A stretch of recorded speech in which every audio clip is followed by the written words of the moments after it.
Assalamualaikum.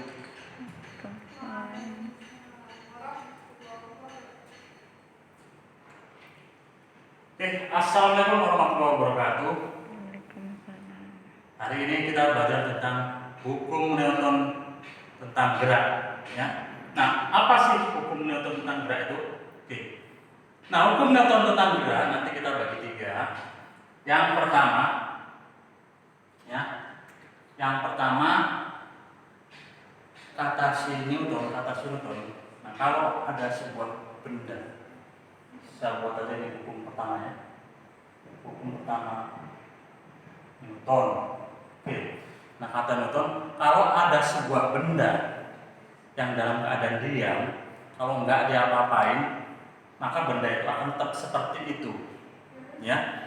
Atau kalau ada sebuah benda yang dalam keadaan bergerak dengan kecepatan tetap, nah ingat kecepatan yang tetap, dia akan terus bergerak dengan kecepatan tetap kalau tidak ada yang menambah kecepatannya, kalau tidak ada sesuatu yang membuat bertambah kecepatannya atau sesuatu yang membuat benda itu menjadi berhenti, ya.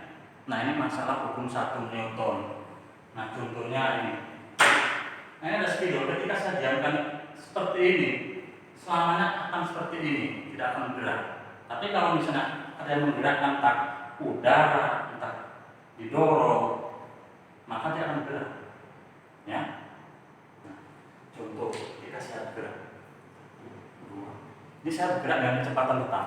Nah, selama tidak ada yang menghentikan saya, pintu ini yang menghentikan saya, maka saya akan terus bergerak. Itu kata si Newton. Itu hukum pertamanya, ya.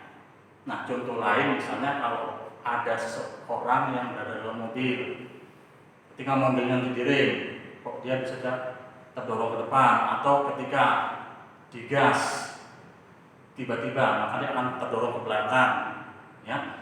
Itu contoh dari aplikasi hukum Newton. Biasa dirumuskan sigma F sama dengan 0. Artinya jumlah gayanya sama dengan 0.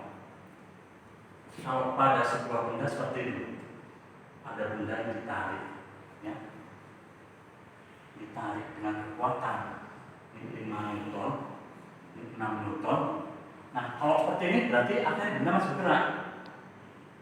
Agar benda berhenti, tambahkan aja sini. Yang ketiga 1 Newton. Nah, ini berhenti. Kenapa? Karena jumlah gaya kanan dan kiri sudah sama, ya. Di kanannya 6, di kiri sudah 6, ya. Hukum 1 Newton. Nah, sekarang kita masuk ke hukum yang kedua. Hukum kedua Newton, ya. Dirumuskan nanti sigma F sama dengan M kali A, ya. Jumlah gayanya hasil perkalian antara massa benda dengan percepatan, atau bisa dibalik, itu A sama dengan sigma F per M, ya. Artinya apa? Ya. Ketika nanti, ya, massa ditambah, maka percepatan bendanya akan menjadi lebih berat. Kalau motivasinya, ya, gayanya yang ditambah, maka percepatannya akan menjadi lebih cepat. Contoh mobil gerobak yang ketika dia diberi muatan banyak, maka dia cenderung akan bergerak lebih lambat. Tapi kalau muatannya sedikit, dia geraknya akan lebih cepat, kan? Ya kan? Nah, gampang. Sigma F sama dengan sigma F sama dengan M kali A, atau A sama dengan sigma F dibagi M. Nah, contoh, kalau ada sebuah mobil atau kotak lainnya, sebuah kotak ini didorong dengan gaya 5 Newton. Ini didorong di sini, ya, kita buat, ya. Ini didorong 5 Newton, ya, 5 Newton. Nah, masanya katakanlah 2 kg. Percepatannya berapa? Kan nilai A-nya sama dengan F per M, ya. Kalau cuma satu pakai F per M juga nggak apa-apa. Tapi Tapi kalau misalnya lebih dari 1 pakai sigma. Oke.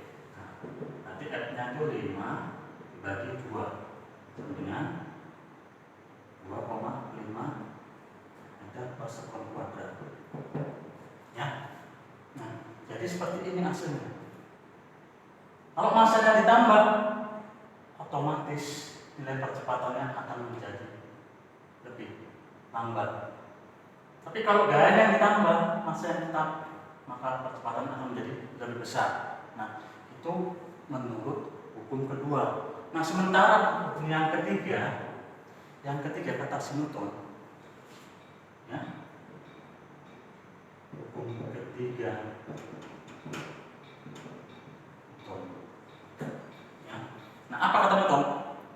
Kalau ada sebuah benda, katanya, memberikan aksi sama benda lain, maka benda lain juga memberikan aksi yang sama dan arahnya itu berlawanan. Ya. Nah, intinya di hukum ketiga ini dirumuskan dengan gaya aksi dengan minus gaya reaksi. Ya. Nah, jadi hukum ketiga ini disebut juga hukum aksi reaksi. Nah, kenapa ada minus ini? Minus ini ada tanda, ya, tanda kalau arahnya itu berlawanan. Nah, contohnya gini, bisa langsung kasih kisah nyata aja ya, bisa pukulin, ya. Nah, ketika semakin kuat tangan saya mukul, maka akan terasa sangat sakit. Nah, kenapa?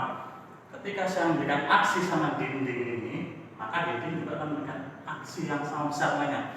Ketika semakin kuat, maka semakin sakit tangan saya karena dinding ini memberikan perlawanan sama saya. Ya, itu dari hukum yang ketiga, hukum aksi reaksi. Ya, oke ya. Jadi tentang hukum Newton, yang pertama, benda yang diam akan tetap diam. Atau kalau bergerak, dia akan cenderung bergerak terus selama tidak ada yang mengalami. Nah, kalau kedua, masalah percepatan benda, dia akan semakin cepat kalau gayanya ditambah, dia akan semakin cepat kalau masanya kecil. Nah, sementara yang ketiga yaitu gaya aksi reaksi, ya, apabila benda memberikan aksi sama benda lain, maka benda lain juga memberikan aksi yang sama besar. Ya. Nah, itu yang mungkin bisa saya berikan di sini. Jadi nanti tentang contoh-contoh soalnya bisa kalian lihat di buku catatan, bisa kalian lihat di soal-soal yang sudah saya berikan, kemudian bisa kalian lihat di buku panduan kalian. Oke, cukup sekian. Assalamualaikum warahmatullahi wabarakatuh.